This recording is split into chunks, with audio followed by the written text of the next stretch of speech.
விஜய் அண்ணா CM ஆயிட்டாங்க. Super. அவங்கவுங்க வேலையை பாருங்கள்.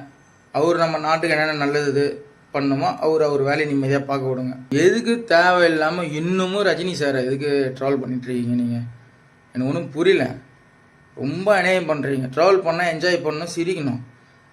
அதை விட்டுட்டு மூஞ்சி சுழிக்கிற மாதிரி ட்ரால் பண்ணக்கூடாது தலைவா. பார்க்குறவங்களுக்கு நான் வெறித்தனமான தளபதி விஜய் அண்ணா ஃபேன். சும்மா இப்போ முதலமைச்சர் ஆகிட்டாருன்னு சொல்லிட்டு சும்மா பெருமை பேத்திக்கிட்டு ஷீனு போகிறதுக்கெலாம் சொல்லல. அதை எடுத்தேன் வீட்டில் இருந்து பழைய இதெல்லாம் தேடி. இதெல்லாம் விஜய் அண்ணாவே பார்த்துருப்பாரு, மறந்துட்டு இருப்பார். நினைத்தேன் வந்தாய், பகவதி, இதெல்லாம் பல நூற்றாண்டுங்களுக்கு முன்னாடி இதெல்லாம் எல்லாம் எப்பயோ நம்மளுக்கே செம்ம காண்டாகுது. இந்த மூட்டை பாருங்க, நம்மளுக்கே செம்ம காண்டாகுது. இன்னொரு மூட்டை அங்கே இருக்குது. எதுக்கு இதுமாரி இணையம் பண்ணுக்கிறீங்க? ஏன் இதுமாரி இணையம் பண்ணுக்கிறீங்க? இன்னும் நிறைவேற்றிருந்தேன். எங்கே இது சாதாரண தளபதி ஃபேன் கிடையாது. ஆனால் தளபதி இட்ஸு பார்த்துக்குங்க.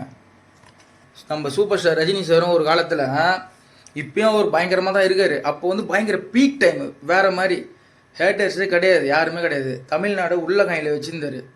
96 2001 வந்திருந்தால் அண்ணன் போஸ்ட்டு சிஎம். சீரியஸாக தான் சொல்கிறேன். நீ நம்ம தம்பிங்கெல்லாம் இப்போ தெரியுமா என்னன்னு தெரியல. இந்த பழைய வீடியோலாம் கொஞ்சம் பார்த்துருவாங்கண்ணா. சீனியருக்கு மரியாதை கொடுங்க தயவு செஞ்சு. ட்ரோல் பண்ணுறதுக்கு ஒரு அளவு ரொம்ப பண்ணுக்கிறீங்கப்பா. சத்தியமாக கடுப்பாக இருக்குது தம்பிங்களா. நிறுத்திக்குங்க. பழைய வீடியோலாம் கொஞ்சம் பார்த்துருவாங்க. நான் ரஜினி சார் விஜய் சார் பேசினதை எல்லாம் பார்த்துட்டு இன்னொரு விஷயமும் நாங்கள் போயிட்டு இருக்கோம். அதாவது ரஜினி சாரோடைய அடுத்த படத்தினுடைய நியூஸ் எப்போ பண்ண போறாரு அப்படின்றது. அதே மாதிரி தான் நானும் இளைய தளபதி விஜய் அவர் நேரடியா பாக்குறதுக்கும் ஸ்கிரீன்ல பாக்குறதுக்கும் இன்னொரு அவதாரம் தான். இந்த குழந்தை இந்த பையன் இந்த மாதிரி இப்படியா அப்படின்னு சொல்ற டான்ஸ் ஃபைட் எல்லாமே தம்பிங்களா. பார்த்தீங்களா விஜய் அண்ணா எவ்வளோ ரஜினி சார் அன்பாக பேசுகிறாங்க, ரஜினி சார் எப்படி விஜய் அண்ணா கிட்ட அன்பாக பேசுகிறாங்கன்னு சொல்லிட்டு இப்படி தான் நம்ம தமிழ் சினிமா ஆரோக்கியமாக இருந்தது. ஆனால் இப்போ தான் நாஸ்தியாகி போச்சுங்க. சத்தியமாக சொல்கிறேன். புருஷமாடி சண்டையை வீட்டுக்குள்ளே வச்சுக்கணும். மானா அவரே சண்டை போடணும், அசிங்கமாக கேட்கணும். ஆனால் வெளியே போகும்போது ஜெனியும்னா டிப்டாப்பாக நடந்து போனோம், சும்மா சீனாக போனோம். ஆனால் வீட்டுக்குள்ளே வச்சுன்னு அசிங்கமாக பேசிக்கணும். அதை வச்சுக்கணும்.